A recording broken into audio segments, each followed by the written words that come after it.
I've not always been an environmentalist, a green person. I sort of sometimes feel labelled that way these days, but if you told me I was going to be involved in this line of work up until my mid-20s, I'd have been astonished. I was a Christian who believed that evangelism and caring for people were what the gospel was entirely about. I grew up in a Christian environment that saw the gospel as only about spiritual things and certainly only about people. And I've come to realise that that owes probably more to Greek philosophy than it does to the biblical gospel. The Bible never divides mind, body and soul. It sees us as one holistic entity created by God. There will be a bodily resurrection, and heaven is about physical and material things, not just spiritual things. That's to me been a really big change in worldview. It's not about escaping this world to go off to heaven. It's about this world being transformed by the power of God. It's about the kingdom coming on earth as it is in heaven. I think caring for creation for me began as in a sense, a theological journey. It began rethinking what I believed about what the Bible said and what God said about caring for the earth. And it took a while for that to translate into practice. And my wife, being a very practical person, kept saying, well, if this is true, then it ought to change what we do about this. And so for us as a couple and then as a family, once we had children, it was very everyday things. It was things like what sort of nappies we used when we had our first children, about deciding to use shaped washable nappies rather than disposable ones. That was a key first decision for us, and it seemed like a huge step, but looking back on it, it was a really significant one. Another thing was beginning to cut down on how much we used our car and walking or cycling wherever we could.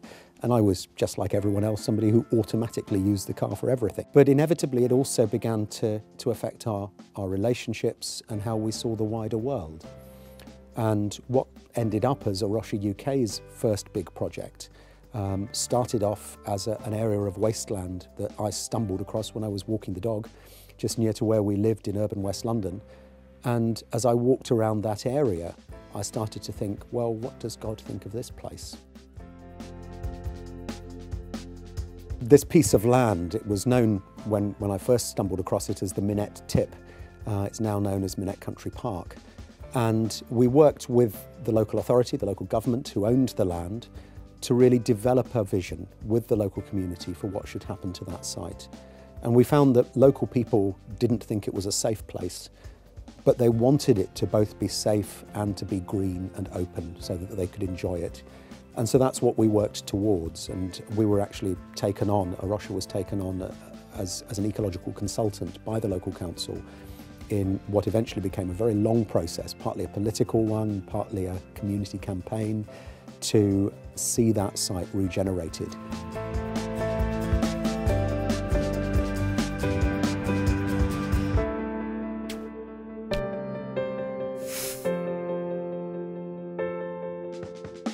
We have been quite inspired by a number of stories of people that were doing what's called guerrilla farming in sort of urban context. That's taking a piece of land that's essentially derelict and turning it into something of beauty or something that can grow produce that can be offered back into a community.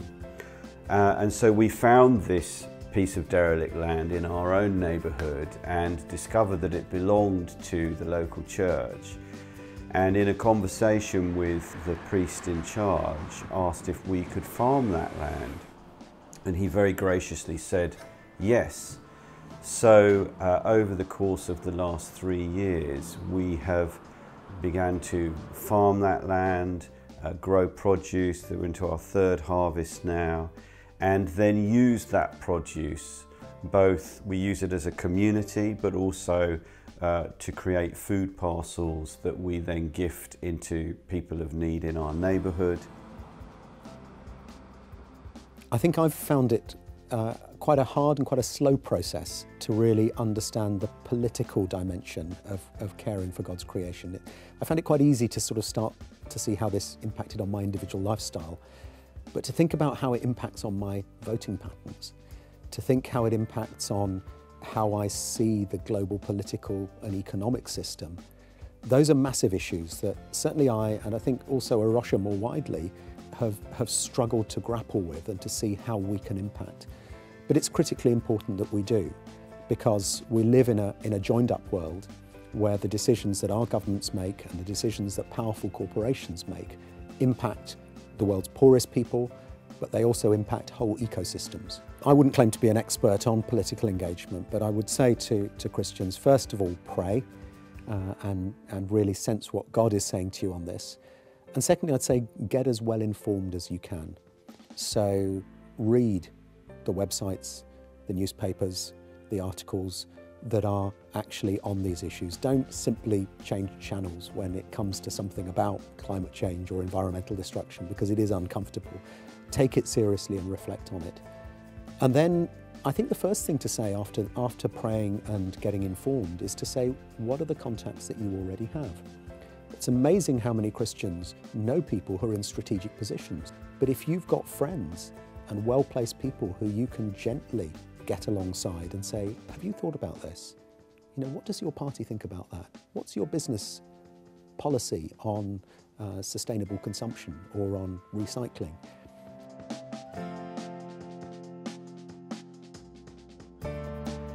Where we can use the power that we have and the influence that we have individually, I think that can be really important. And then beyond that, become part of a bigger network. So it may be through organisations like Arusha or Tear Fund to be part of something like Stop Climate Chaos. It may be through joining in with something that is a bit more direct, something like Greenpeace, and getting involved there in more direct action. And I remember talking to a group of our supporters who were all over 55 and were all from fairly comfortable Middle England backgrounds. And several of them said, I've never been on a demonstration in my life before. I'm scared. But yet afterwards, they said it was they felt one of the most authentically Christian things that they'd done, that they were really putting their faith into practice.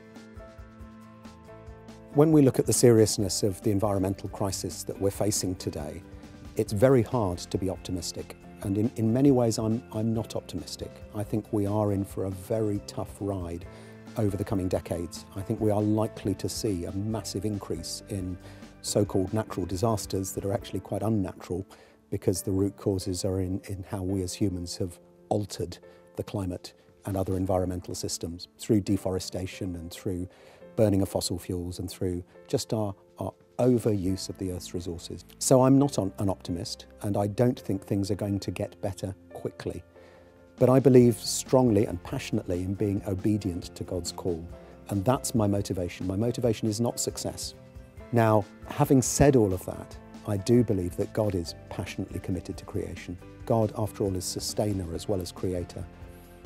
And so in the longest possible horizon, in the horizon of eternity, I do have hope for God's creation, that God is going to redeem and restore and renew the whole creation.